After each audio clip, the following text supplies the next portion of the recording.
Mga naros sa inyo mga kaibigan, good morning. Kay James here nagbabalik at welcome mga dito sa ating channel. Gaya ng akin na ipangako sa post ko sa ating community kagabi ay tutur ko kayo dito sa aking shop. Papakita natin lahat ng equipment na meron ako dito. Subukan kong ipaliwanag sa inyo kung bakit ako may mga ganito, saan ito ginagamit. Kailangan ba talaga pag ikaw yung mag-uumpisa ng ganitong negosyo. So, ipapaliwanag ko yun sa inyo. Pero dahil ngayon ay Miyerkules, maya-maya na, mahaba pa araw natin. Kasi maaga pa naman. Alas 7 pa lang ng umaga. Mimili ko kasi araw ng family yan dito sa amin. Marami akong pupuntahan ngayon kasi ubos na talaga yung mga stock namin dito. Last, kasi hindi ako nakapamili. Medyo tinawad ako. Kaya ngayon, mamimili tayo. Ito muna ako dito sa Talipapa. Tapos pupunta ako doon sa, alam niyo yung dinadaan ako pag ako nagmumotor, mga kaibigan. Kagabi kasi may nag-post na panood ko, may nasunugan doon. Sobrang laki ng sunog, mga kaibigan. Ayan, o. Ito yan sa dinadaanan ko. Doon din ako nabili ng mga gulay-gulay. Tsaka mga prutas. No, sa daang yan. Kasi may mga nagtitinda na dyan.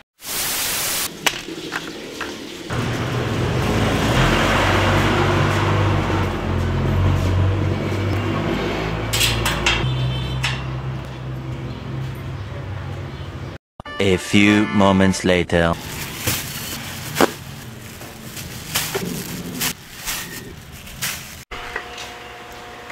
Ano yan mga kaibigan, nandito na tayo dito sa shop. Nakapamili na tayo. Inuna ko lang yung mga Inuna ko lang yung mga mga meat product. Isda, baboy. Yan. Galmusal muna ako tapos pupunta naman ako ng Kabuyaw para sumweldo kayo. Kasweldo na pala. Kasweldo na pala ako. Kay YouTube. Ala ko swelduhan na naman. Pumunta ako ng Kabuyaw para mamili naman ng ibang kailangan. May mga canned goods. Noodles, kung ano pa.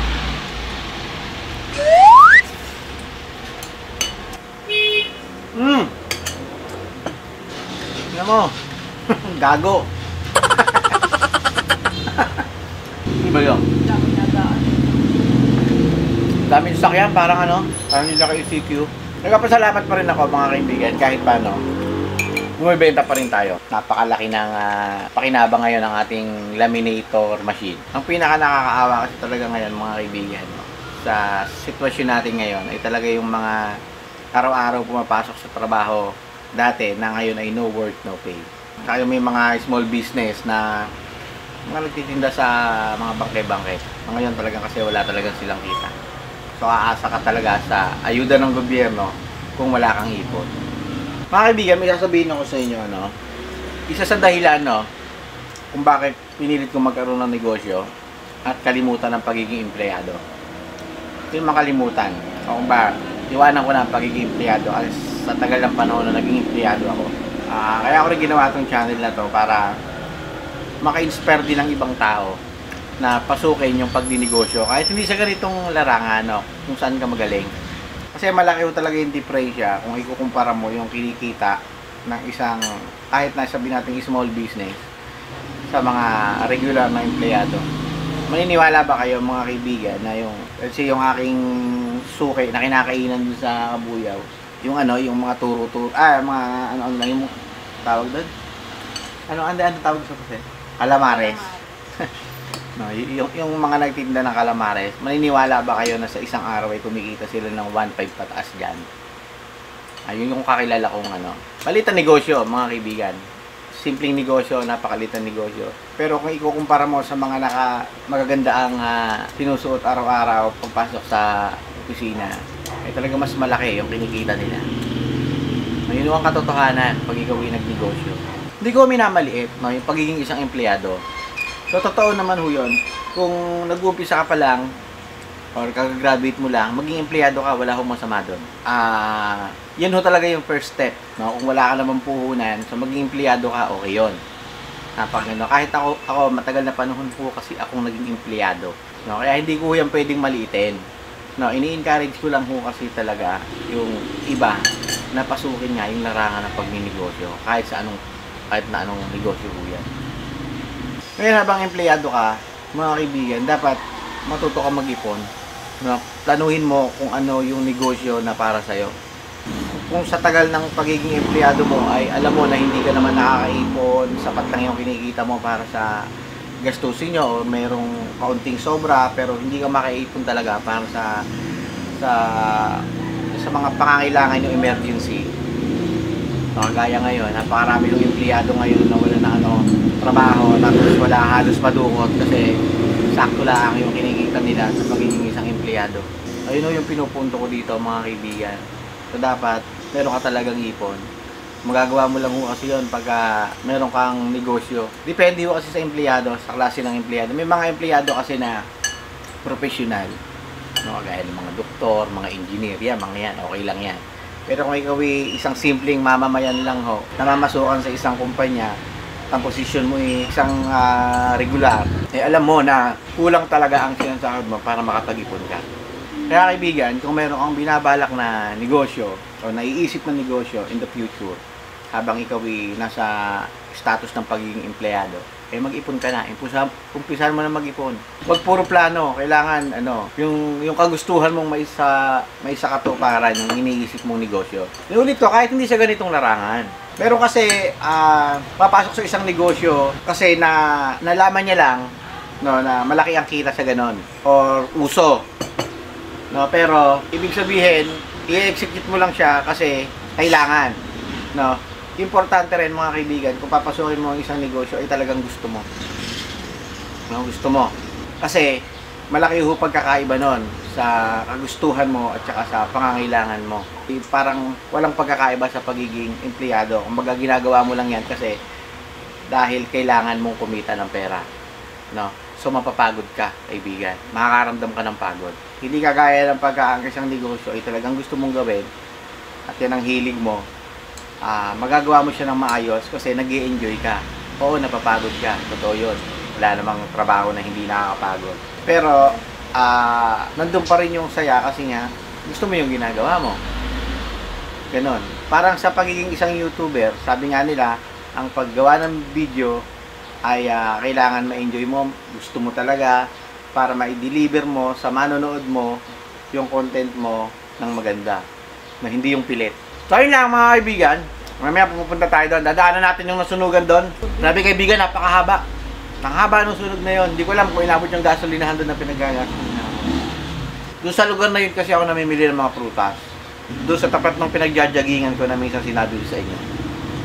Doon yun. A few moments later. Okay, let's G! Punta naman tayo sa grocery store. Life shows him spoken reels of the movie I ignored. Blue skies on a broken sea and I'm stuck up on the shore. I never thought you could see me, but you did. All I know is we're here, that they took us somewhere. So what they say we're calling, falling out of line. They don't know the two of us are colorblind, yeah.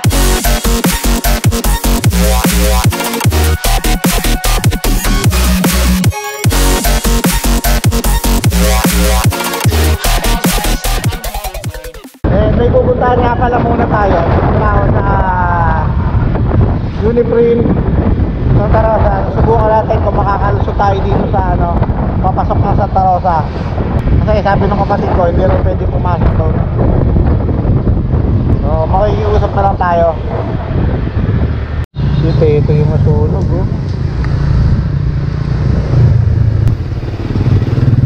So ayan nakakaawa. Mahaba yung sunog na yan mga kaibigan, pati yung mga truck sa loob na naubos. Buti hindi naabot ang gasolina.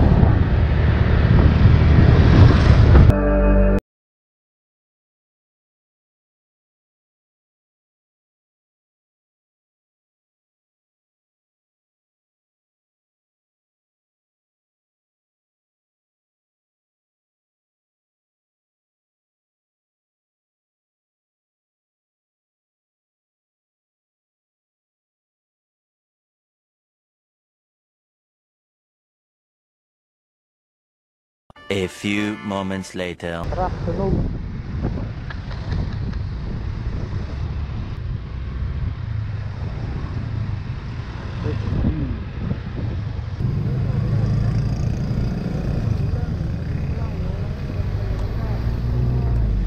Kanya po, Nay. Tama, es. 50 lang, boss. 80 po kilo po, ma'am. 140. 140. Dito, kamatis. Dalawa. Papaya. Kuya, patuloy na. Yan, napakaganda.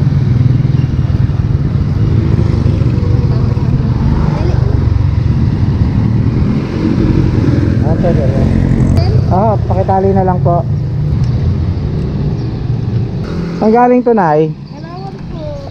Palawan? Oo, matamis yan. Hindi Kala ko galing sa puno. Okay.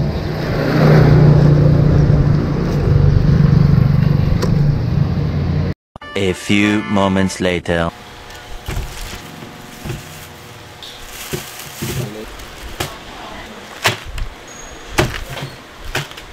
Roughly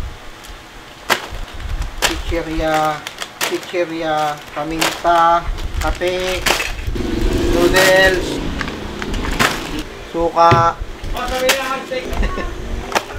at nakabili ko ng alcohol. Dr. J. And yan.